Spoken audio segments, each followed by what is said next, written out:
12 راستے بنے، اللہ نے ان کو دریا کے اس طرف پہنچایا، اور پیچھے قرآن کے الفاظ وجاوزنا ببنی اسرائیل البحر، جب بنی اسرائیل دریا کو، سمندر کو پار کر گئے، فاتبعہم فرعون وجنودہ بغیا وعدوا، فرعون اور کے متبعین وہ اپنی عداوت اور دشمنی اور بغاوت کے ساتھ وہ بھی اندر داخل ہو گئے.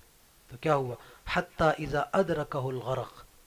تو چونکہ قرآن پورے چونکہ یہ واقعات کی کتاب نہیں ہے تو پورا واقعہ تو بیان کرنا مقصود بھی نہیں ہوتا، تو اصل تو وہ جو سبق ہے، وہ جو اطلاع ہے، وہ جو پیغام ہے، وہ پیغام دینا مقصود ہوتا ہے.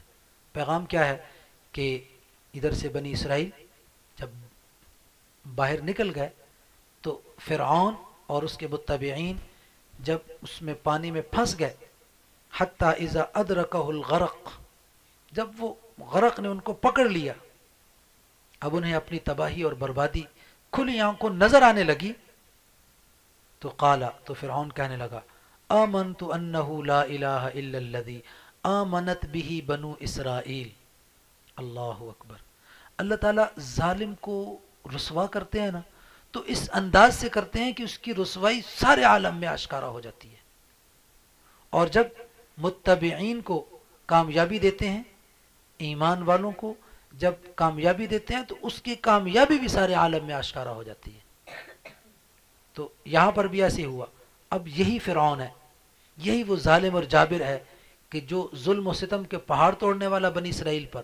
تو اب جب غرق ہونے لگا، جب مرنے لگا، تو اب وہ یہ بھی تو کہہ سکتا تھا کہ میں رب العالمین پر ایمان لاتا ہوں، موسیٰ اور ہارون کے رب پر ایمان لاتا ہوں. جس طرح وہ جو جادوگر تھے انہوں نے کہا کہ ہم بھی موسیٰ اور ہارون کے رب پر ایمان لاتے ہیں، تو یہ بھی کہہ سکتا تھا. لیکن چونکہ اس نے ظلم و ستم بنی اسرائیل پر ڈھائل تھے، بنی اسرائیل کو اس نے ذلیل و رسوا کرنے کی کوشش کی اور ذلیل و رسوا کیا اور نقصان اور اذیتیں دیں، تو اللہ نے اس کی زبان سے یہی کہلوایا آمنت انہ لا الہ الا الذی، میں اس وحدہ لا شریک رب پر ایمان لاتا ہوں، آمنت بہ بنو اسرائیل، جس پر بنو اسرائیل ایمان لائے ہیں، وانا من المسلمین، جس طرح وہ فرما بردار ہوئے میں بھی انہی کا فرما بردار. تو اللہ نے کیا فرمایا؟ جواب میں کیا کہا گیا؟ آل آنا، اب وقد عصیت قبل، اس سے پہلے تو بڑا نافرمان تھا، بڑی بدماشیاں کرتا تھا، بڑے ظلم و جور روا رکھے ہوئے تھے بنی اسرائیل پر، اور وکنت من المفسدین، اور اس وقت تو مسلسل فساد مچائے ہوئے تھا. اب بھی جن لوگوں نے اس دھرتی پر ظلم و جبر کو روا رکھا، اور یا کچھ زمانہ قبل ظلم و جبر کو روا رکھا، اللہ نے اسی طرح ان کو بھی ذلیل و رسوا کیا، اور آئندہ بھی جو ظالم اور جابر ہوں گے اللہ ان کو بھی اسی طرح ذلیل و رسوا فرمائیں گے. بہرحال ایمان والوں کو چاہیے کہ وہ اللہ پر توکل کریں، اللہ پر بھروسہ کریں اور اسی کی عبادت کریں. یہ دنیا کی زندگی بہت جلد ختم ہو جانے والی ہے، یہ گزر جانے والی ہے، اس نے گزر جانا ہے. اس کے بعد پھر حضرت یونس علیہ السلام کا تذکرہ ہے، بڑا عجیب انداز اللہ نے اختیار فرمایا. تو اسی حوالے سے اس سورت کا نام بھی سورت یونس رکھا گیا. اللہ فرماتے ہیں فلولا کانت قریۃ آمنت فنفعها ایمانها الا قوم یونس. اچھا، مسئلہ یہ ہے کہ جب اللہ کی طرف سے موت کا فیصلہ ہو جاتا ہے، عذاب کا فیصلہ ہو جاتا ہے، عذاب شروع ہو جاتا ہے، موت طاری ہونے لگتی ہے، تو اس وقت ایمان لانا قابل قبول نہیں، جیسے یہ فرعون کے ساتھ ہوا، یہ ہم نے ابھی پڑھا. اب وہ جب غرق ہو رہا تھا وہ عذاب دیکھ چکا تھا، تو اس پر عذاب مسلط ہو چکا تھا، عذاب شروع ہو چکا تھا، اب وہ ایمان لا رہا تھا. چونکہ کچھ زمانہ ایسا ہوتا ہے، تھوڑا سا وقت کہ جس میں عذاب بھی شروع، زندگی کے سانس بھی باقی ہے، تو اب اس زندگی کے جو لمحات ہے اس میں توبہ قبول نہیں، ایمان قبول نہیں.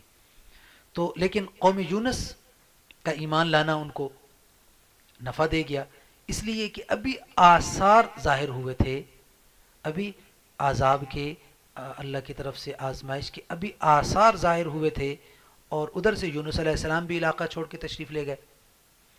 تو اس صورت میں اب جب انہوں نے دیکھا کہ یہ عذاب آ رہا ہے تو وہ فوراً سارے کے سارے ایمان لے آئے. یہ قوم یونس ایک ایسی قوم ہے کہ جو سب کے سب ایمان لے آئے، سارے ہی مسلمان ہو گئے، سب نے فرما برداری اختیار کر دی. تو کیا فرمایا اللہ، کیا فرماتے ہیں لما آمنوا کشفنا عنہ، جب وہ ایمان، ابھی یہ عذاب اس سے مراد یقیناً وہی ہے جو ابھی آثار، عذاب کے آثار ظاہر ہوئے تو، اور انہوں نے دیکھا کہ کچھ ہونے والا ہے، اور دیکھا کہ ہمارے نبی اور پیغمبر نہیں ہیں، تو انہوں نے کہا لو بھی آگے عذاب. اب وہ فوراً سب، چھوٹے بڑے، بچے بوڑھے مرد عورتیں، اب وہ نکلے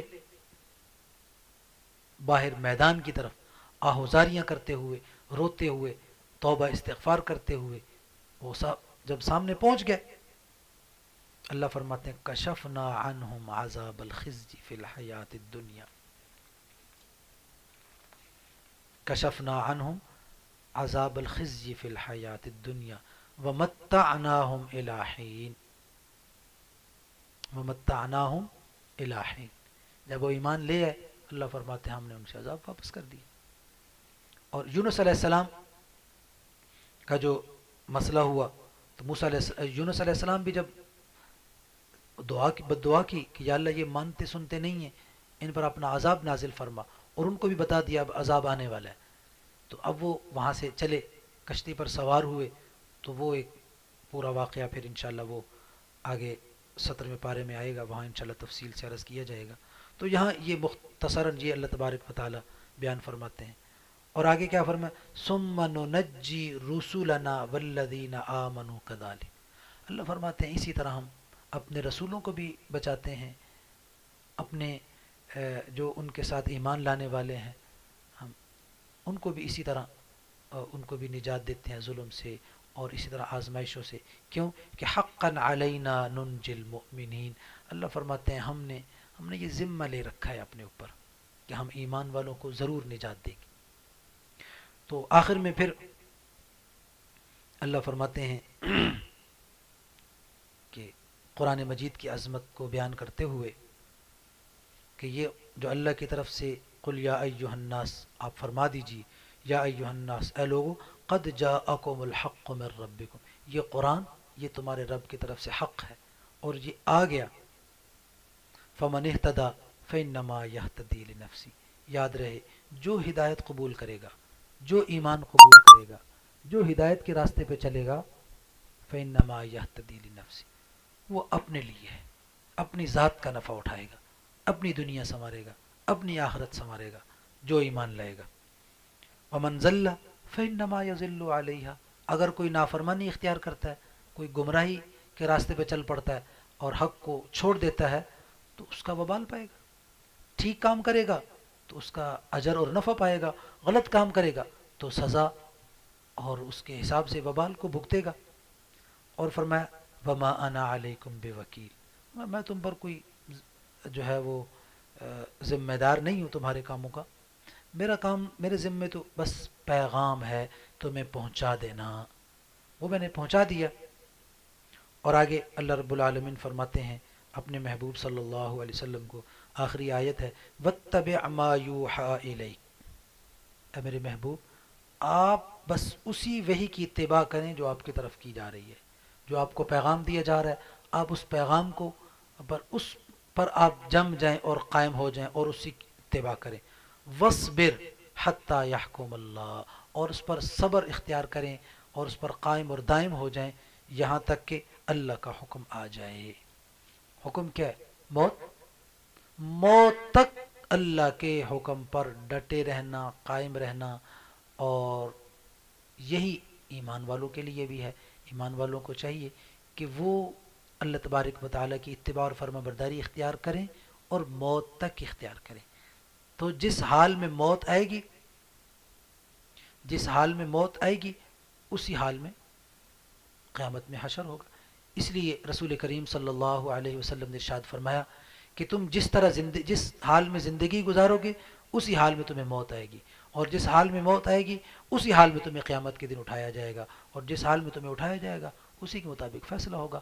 اگر اتباع اور فرما برداری والی زندگی ہے تو اتباع اور فرما برداری کی حالت میں موت آئے گی، اتباع کی فرما برداری کی حالت میں موت آئی تو اللہ تعالیٰ متبعین اور نیک لوگوں میں اس کا حشر ہوگا، اور پھر آخرت کے فیصلے بھی نیک لوگوں کے ساتھ جو فیصلے ہوں گے نیک لوگوں کے حق میں، تو اس کا بھی اسی حق میں فیصلہ ہو جائے گا۔ اللہ تبارک و تعالی ہمیں قرآن سمجھنے کی، عمل کی توفیق نصیب فرمائے۔ وآخر دعوانا ان الحمد للہ۔